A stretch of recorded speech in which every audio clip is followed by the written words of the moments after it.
ప్రార్థన చేసుకుందాం. స్తోత్రం స్తోత్రం తండ్రి, నేను ఇప్పుడు వాక్యం చెప్పబోతుండగా మీ ఆత్మతో నన్ను నింపి వాక్యం విన్న ప్రతి బిడ్డ యొక్క హృదయంలోను నూరంతర ఫలం దయచేయమని ఈ చిన్న ప్రార్థన నజరేయుడైన యేసునామములో అతి మిక్కిలి వినయపూర్వకంగా బ్రతిమలాడి వేడుకుంటున్నాం తండ్రి.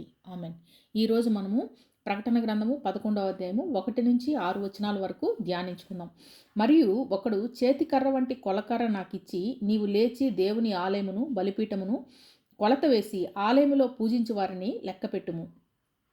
దేవుని ఆలయము అంటే దేవుడు మోషేకు ఆజ్ఞాపించిన విధంగా మోషే ప్రత్యక్ష గుడారమును కొన్ని కొలతలతో నిర్మించి దానికి అతి పరిశుద్ధ స్థలము, పరిశుద్ధ స్థలము, ఆవరణము అనే 3 భాగాలుగా ఆలయమును నిర్మించారు. ఆ తర్వాత కాంక్రీట్ బిల్డింగ్గా సొలొమోను రాజు చేత కట్టించుకున్నారు దేవుడు. అతి పరిశుద్ధ స్థలములో ఒక బలిపీఠము, ఆవరణంలో ఒక బలిపీఠము ఉంటాయి. ఆవరణంలో జంతువులను బలి ఇస్తారు. అంటే ఆవరణంలోకి రావాలంటే పాప పరిహారార్థ బలితో రావాలి. అతి పరిశుద్ధ స్థలంలో ఉన్న బలిపీఠము అంటే లోపలికి వచ్చిన తర్వాత మీ దగ్గర పాప పరిహారార్థ బలి అడగను, ఇంపైన సువాసన అడుగుతాను అంటే మొదటి బలిపీఠము రక్షణ, రెండవ బలిపీఠము పరిశుద్ధీకరణ అంటే సజీవ బలియాగం మీ జీవితాల ద్వారా ఇవ్వండి. ఈ ఆలయంలో పూజించువారు ఎవరంటే ఇశ్రాయేలు ప్రజలు.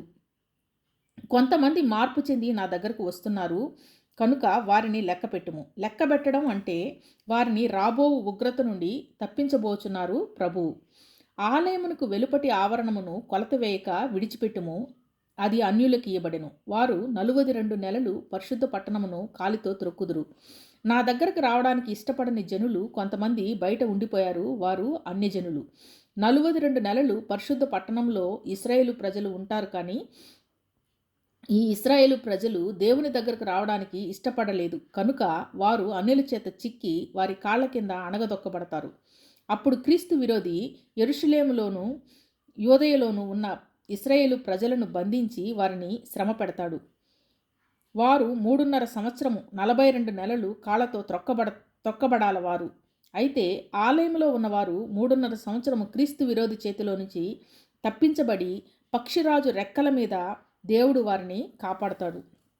నేను నా 2 సాక్షులకు అధికారం ఇచ్చేదను. వారు గోనెపట్ట ధరించుకొని 1260 దినములు ప్రవచింతురు.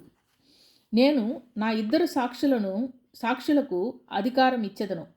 నేను అంటే దూత కాదు, తండ్రి అయిన దేవుడు. దూతకు సొంతగా మాటలు ఉండవు, వార్త చెప్తుంది. ఆ 2 సాక్షులు గోనెపట్ట ధరించుకుని 1260 దినములు దేవుని రాజ్యము భూమి మీదకి రాబోతుంది, మారు మనసు పొందండి అని దేవుని రాజ్య సువార్తను ప్రపంచమంతటా బోధిస్తారు. ఇశ్రాయేలు క్యాలెండర్లో ప్రతి నెలకు 30 రోజులు ఉంటాయి కనుక 1260/30 అంటే 42 నెలలు. 42 నెలలు అంటే 3.5 సంవత్సరం. అంటే ఈ 7 ఏళ్ల శ్రమలో భాగమైన ఈ 3.5 సంవత్సరము ఇక్కడ మొదలవుతుంది. ఒక 3.5 సంవత్సరము 2 సాక్షులు ప్రవచిస్తారు. మిగిలిన 3.5 సంవత్సరము క్రీస్తు విరోధి భూమి అంతటిని అతి భయంకరంగా శ్రమలోకి తీసుకువెళ్తాడు. అదే 3.5 సంవత్సరము ఇశ్రాయేలు ప్రజలు దాచబడతారు. వీరు భూలోకమునకు ప్రభువైన వారి ఎదుట నిలుచుచున్న 2 ఒలీవ చెట్లను దీపస్తంభములై ఉన్నారు. ఒలీవ చెట్లు పరిశుద్ధతకు సాదృశ్యము. ఒలీవ చెట్లలో నుంచి నిరంతరముగా వచ్చే నూనె వలన దీపస్తంభములు వెలుగుతాయి. పరిశుద్ధాత్మ దేవుడే నూనె. వీరిద్దరూ దేవుని యొక్క ప్రత్యక్ష సాక్షులు.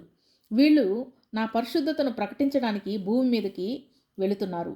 ఎవడైనను వారికి హాని చేయని ఉద్దేశించిన ఎడల మొదటి వారి నోట నుండి అగ్ని బయలువెడలి వారి శత్రువులను దహించి వేయును గనుక అలాగున వాడు చంపబడవలెను.